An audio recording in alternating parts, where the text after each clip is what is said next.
Hey y'all, just recorded for like 5 minutes without hitting the record button. But anyways, Logan Stenhauser here, Stenhauser Racing Team, Sheila, the Champ Car, Enduro Miata. I just wanted to give a quick recap from Nelson Ledges. I'm actually getting ready to pack up for the night, but I wanted to give a quick recap. I had my buddy here, didn't really want to stick a camera in his face. I was just trying to get the work done. But now he's gone, he's going to get some rest. So I'm going to give you a quick recap on Nelson Ledges. All in all, we learned a lot. Another really good learning weekend. I mean, that's where we're at as a team right now. We're making mistakes and figuring things out. So just to give a short recap right now, and then later in this video, I'll elaborate on some things and how we're going to fix them. Lesson one, we need a way to reliably monitor the engine, and a way for even, because we are going to have inexperienced drivers in this car. And we need a way, like a way for them to know if something's going wrong beyond them looking at the gauges. Because newer drivers, you never know. Obviously, everyone's like, oh yeah, I'm going to look at the gauges, whatever. But you know, when you're out there, you're learning, you're driving a car you've never driven, around people you've never driven around, a track you don't know. There's multiple different factors that go into it. You might not check your gauges. That's just how it is. And I don't want to limit the people that can drive my car just because I'm worried about things breaking and stuff like that. So lesson number one we learned is we need a coolant temperature gauge in the car beyond the factory one. The factory one, it seems to just kind of be a ballpark. So if it reads anything other than vertical, you're having issues. Like it's not, oh, wait till it gets to hot. If it's anything other than normal, bad things are happening. So so I actually, well, I guess I'll tell you about my solutions later in the video. Just the other lesson that we learned, well, we had a driver have his first off track, and it was a pretty big one. I mean, Nelson's just, you go off at Nelson, you're having, it's not, there's no easy off tracks at Nelson Ledges. But he ripped the splitter off. So I think that was more of a personal lesson for him to just get out of his mirrors. But I'll include the clip in here. It's a pretty fun little excursion. It looks like he caught some air.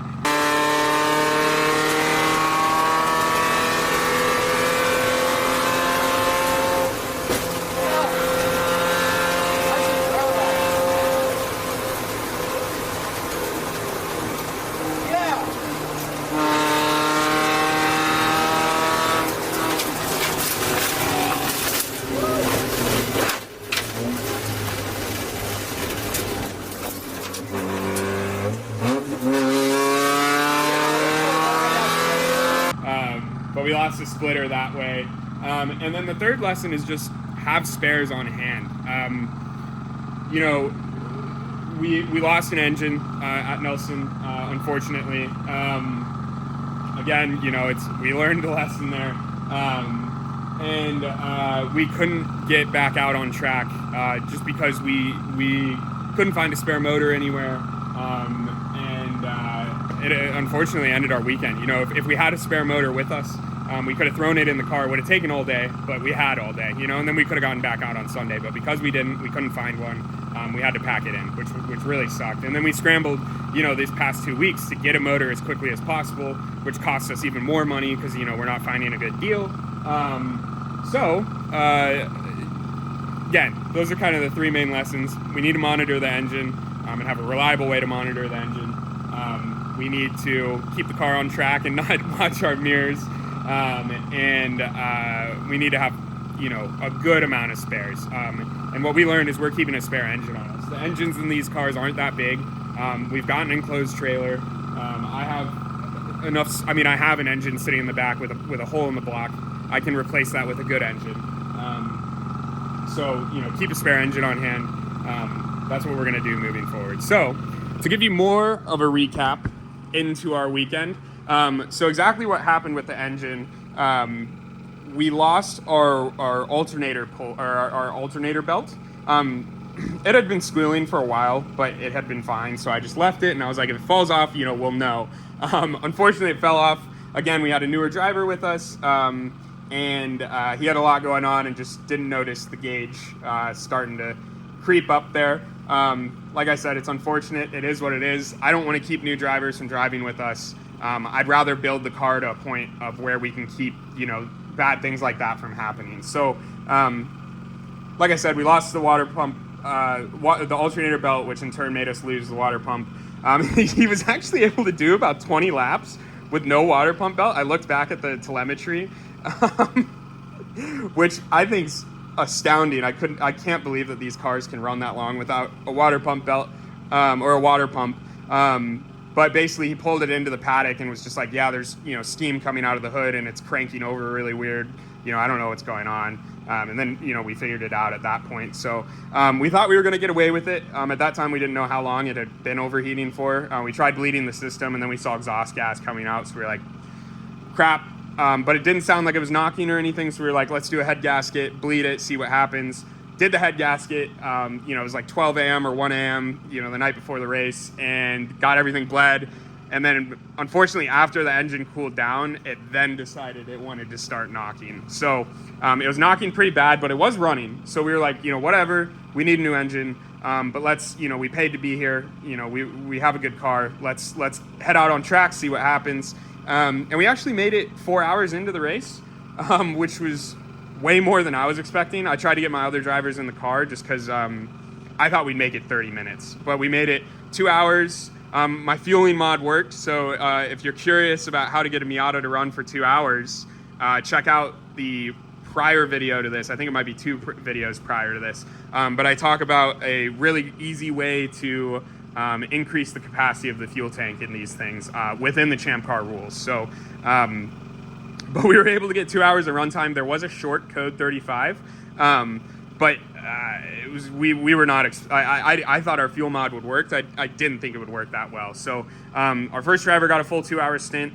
We literally brought him in right at the 2 hour mark, and then our second driver, he was out there for I honestly couldn't tell you. It had to have been at least an hour and a half before we got another code 35 and brought him in. And then when I hopped in the car, I made it half of the way around the track, and both cams actually seized up on this head. Hey, how you doing? Sorry about that. I had a neighbor come and say hello. And he apparently has been finding my tools out and about and kicking them over to me, which has been very kind of him.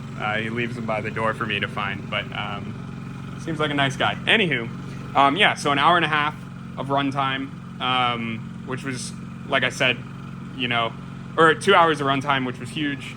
Second driver got about an hour and a half. And then we had a code 35, and it lined up with our pit strategy. So we brought him in, and I got about, half a lap, and the cams seized up on the other engine. I think we could have gone longer, but I think we had another coolant leak, and I think the engine actually overheated again. And actually, these cams right here are fully seized. They don't turn at all.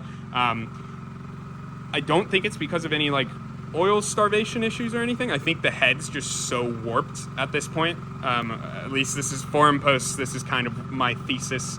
But the head's just so warped that it's like, yeah, I'm done turning. So what we did is we took this head from the engine that it's in the back there, but I threw a rod out the side of that engine. So took this head, slapped it in here with the block from that head with the block from Nelson. And it actually runs. I'll include a video in here.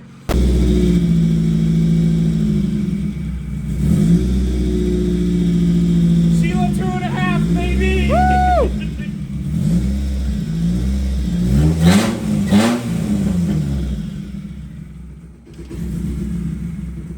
She don't want to die. She really does. All right, kill it. It still sounds like it's knocking a little bit. Which is unfortunate, but it does run. It doesn't idle either. I'm not sure if I'm missing a vacuum line or anything like that, but we're ripping this motor out this weekend anyways, so I'm not really that concerned about it. But it does run, so this is going to be our spare motor. Like I said, it doesn't run well. I don't know how long it's going to run for. I don't know how much power it's going to make. Maybe we'll get it rebuilt at some point, but it does run. So we're going to keep this on hand as a spare. If we absolutely need it, we will be able to chuck it in the car and use it. So that's super good news. I'm pretty stoked about that because I thought I was just going to have two junk engines laying around and I needed to scrap. But now I only have one, so which is the same amount I had before Nelson.